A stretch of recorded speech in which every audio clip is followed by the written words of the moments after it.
Howdy guys, my name is Tamara Chambers, and this is Tamara's Never Seen, and I'm in my most Western gear for part 3 of Back to the Future. If we can take a moment of silence for the first round of this filming, that would be very nice. Because I already filmed this episode and realized I didn't plug in my microphone, so.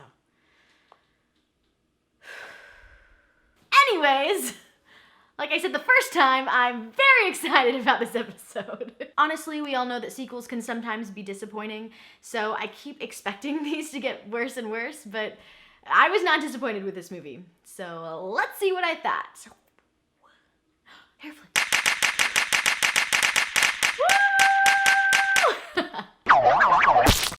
Tamara's Never Seen. Everyone online and some friends of mine were saying that the movie's either hit or miss with number 3. And for me, it was a total hit. Thought it was super fun. I don't think I would have liked it as much if it had come first. I kind of needed the first two to be kind of just as normal as time travel movies can be. But then this one kind of going off the rails a bit was really nice. I had a super great time with it. So of course the movie starts off and Doc Brown finds a way for Marty to get back to the 80s and back to his life, but Doc Brown will forever be stuck in the 1800s, 1885. So 50s Doc Brown and Marty find the DeLorean that Doc Brown from the 1800s has hidden for them. And they fix it up and it's all ready to go. But then they find Doc Brown's tombstone and it's dated a week after he wrote the letter. So of course Marty has to go back and save him. This movie is already so silly and so much fun and way different than the other two, and I love it. Is there a love count on this episode? Probably not. I said love a lot in the last episode.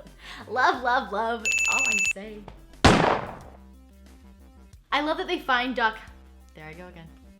I love that they find Doc Brown's grave because 50s Doc Brown's dog is lying on it, and it's so sweet. Ike, would you lie on my grave if I died?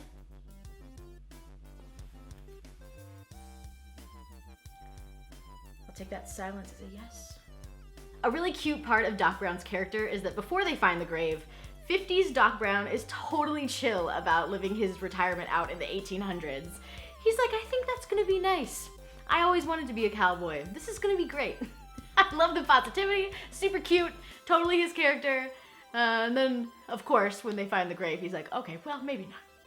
So Marty goes back for him and he makes it to 1885, and then he's just casually chased by a bunch of Native Americans, and then soon after by a bunch of white guys trying to steal everything from Native Americans. Then Marty hurts himself running away from a bear, and that's the first time I've ever said that sentence. And he ends up being taken care of by his mother and his self, and they're a couple, and they're his great-great-grandparents, or however many greats, you understand. Distant relatives. And they pull the whole, like, oh, I'm knocked out, and she's, like, tending to him, and he's like, Mom, is that you? I just had a crazy dream, and she's like, it's not your mom, silly, and at this point, it's like, okay, well, that was a little repetitive. Also, I didn't really get... I guess there's like a payoff in the very end with those characters, but they didn't bring too much for me. Story-wise, like they didn't really bring much of anything to the story for me. They always showed up, I was like, oh yeah, they're here, because they have to have other people from other time zones that are the same characters. I don't blah, like what they did in the first two. So that got a little repetitive for the third time doing it. They got away with it so well in the second one, but this time it was just a little like, okay, I've seen this. Cute, but I've seen it. Though my favorite part of the movie is something they did in the first one, and it's where he goes by Clint Eastwood. I love that. Like how he went by Calvin Klein in the first movie. Super funny, so great. I would totally do the same thing. He's like, my name's Eastwood. Clint. I'd have been like, I'm Portman. Natalie. Or like Teets. Rachel. Hi, Rachel. I really liked when Marty can't find blacksmith Doc Brown, so he goes to the bar, and he's like, can I have a water? And I'm like, no. No, here's some whiskey. And it's smoking.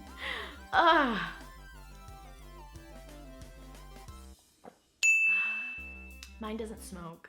There is Yoda on it, though. So he runs into West Biff, or what? His name's Mad Dog. I'm just gonna call him Biff, you guys. You know me. Just know I'm talking about Mad Dog, whatever his name is, when I say Biff. And this scene is really, really well done. I love like the physicality of it, and the stunts they did were really awesome. Marty does some moonwalking that would make MJ proud. Then they fling the tobacco spit on Biff, and Marty makes this amazing getaway like on the chandelier, and West Doc Brown saves the day. Something that's super fun is seeing the DeLorean being pulled by horses, trying to get it up to 88 miles an hour, which does not work, but it's a great visual. And then they make the plan to have the train push the DeLorean to the 88 miles they need it to go. And then you meet Clara, who's Doc Brown's love interest, and I love, love, love that he has a love interest. And I forget that actress's name, but she was amazing on 30 Rock. Then they're at the town festival, and the costumes and sets are so fun. I think as an actor, this would be the most fun to work on. And actually, I was at Wizard World Chicago 2 days after I saw the first Back to the Future. And I was with awesome comic people. And they were like, let's go to this Back to the Future panel. I was like, yeah, great. And we're sitting there while it's like just about to begin. And I was like, oh, who's actually gonna be here? They were like Christopher Lloyd and Michael J. Fox and I forgot her name. The actress who plays Marty's mom. And I was like, what? Nope. Ah! I was so excited.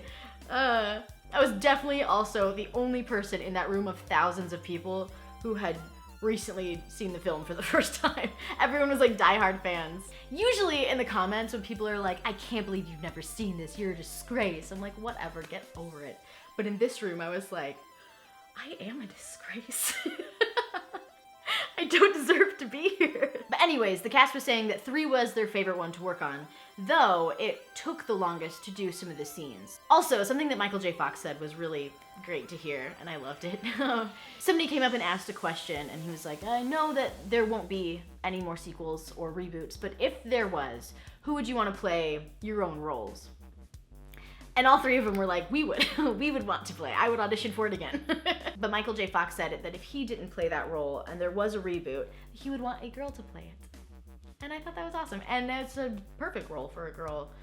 It's totally interchangeable. I love it. So another thing, at the festival, when Doc and Clara are adorably dancing, Biff comes over and steals her away and is really flipping disgusting.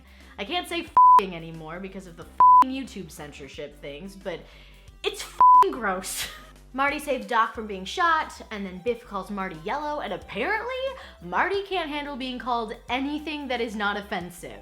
Chicken and yellow. Ooh! So Marty and Biff decide on a time to kill each other, and Biff is like, before 7, I like doing my killing before breakfast. And Marty's like, after 8, I like doing my killing after breakfast. I'm like, I wake up at 10 a.m., so you guys are eating breakfast very early. So at this point in the movie, Doc is super in love with Clara, and everything's right in the world, and he decides he's going to stay in the West with her because love. And then Marty's like, are you kidding me? You're a scientist. And he's like, yeah, okay, I'll go. Because science. Kind of get both sides. So when Doc Brown tells Clara that he has to go and he can't tell her where, she's like, if you love me, you should be able to tell me where you're going. And he's like, yeah, fair enough. I'm a time traveler. And she slaps the shit out of his face. And she's like, that is the most insulting, degrading thing anyone's ever said to me. Like, she has been hurt before. So Sad Doc has this incredible scene at the bar, and Christopher Lloyd is so good in this scene. He's so great in the whole entire series, but you really see that he loved having this character arc with the love in this movie, and it's really fun and sad to see him just really hurting, and he's really good and super sincere, and it's a nice break from the silliness of the movie. But because Doc is so drunk from one shot,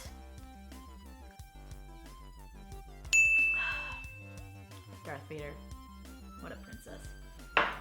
Marty has to fight Biff. Those were water.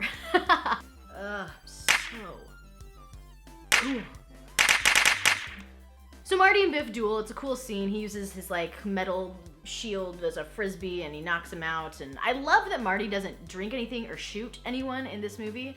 I think it was like an obvious conscious choice to have him be like this like clean cut dude. I appreciate that for this family film. And Biff ends up in manure, which is great for the 3rd time. That wasn't repetitive to me, so I don't know what the mix is, but Loved it. So Marty and Doc make it on the train, and I love this scene. So they have to hold it up to have access to it, and they're like, stop the train! And he's like, is this a holdup? And he's like, it's a science experiment! And I gotta say, I would be more open to robbery if it was for science. Just a little bit more. Then there's the very exciting scene of them trying to get into the DeLorean, and then they realize Clara's on board. Doc saves Clara from the impending doom of the train going off the tracks, but then he's gonna stay in the West, oh no! So Marty makes it back, and Doc and Clara stay in the past. And right when Marty gets back, there's the scene where an actual train is coming on the tracks, so he jumps out, and the DeLorean is ruined, ruining any chance of seeing Doc Brown again. It's a really touching moment, actually. Having the DeLorean ruined is kind of, oh, this is the third and final movie. Ah, no. It's a great final moment of this amazing machine that caused these incredible adventures. And it's great because Doc wanted it to be ruined. Then Jennifer, the most pointless character in all of existence, shows up. So they both go back and he's telling her about the adventure and they're looking at the destroyed DeLorean. And then a mother-flipping, time-traveling train shows up and it's so good! Yay! You get to see Doc Brown again, it was so exciting! Clara's there and their children, Jules and Vern. Ugh. I was legitimately tearing up at this point in the movie. So Doc Brown just pops in to say hello, I'm okay, here's a picture of us because I love you and I value your friendship. And then he's like, I'm going. And Marty's like, are you going to the future? He's like, no, I've already been there. And then they pull up into the air in this giant train that's shooting lasers out of it, and they go into what seems like space. So he's taking a train into space with his family? I don't know, it's probably not right. I'm probably gonna get a lot of comments telling me where they're going because of conspiracy theories and ideas. I don't know, guys. I honestly didn't expect to like this trilogy as much as I did. I grew up with trilogies, I guess. I watched the original Star Wars and Lord of the Rings and Indiana Jones, and this was a trilogy that I was like, you just gotta get through it, I guess, for the show, for Tamara's Never Seen. I was not expecting to love it as much as I did, and it's really wonderful. Such. Wendy, please don't ruin that door. Yeah. I'm kind of doing something. Oh. Well, I didn't know that.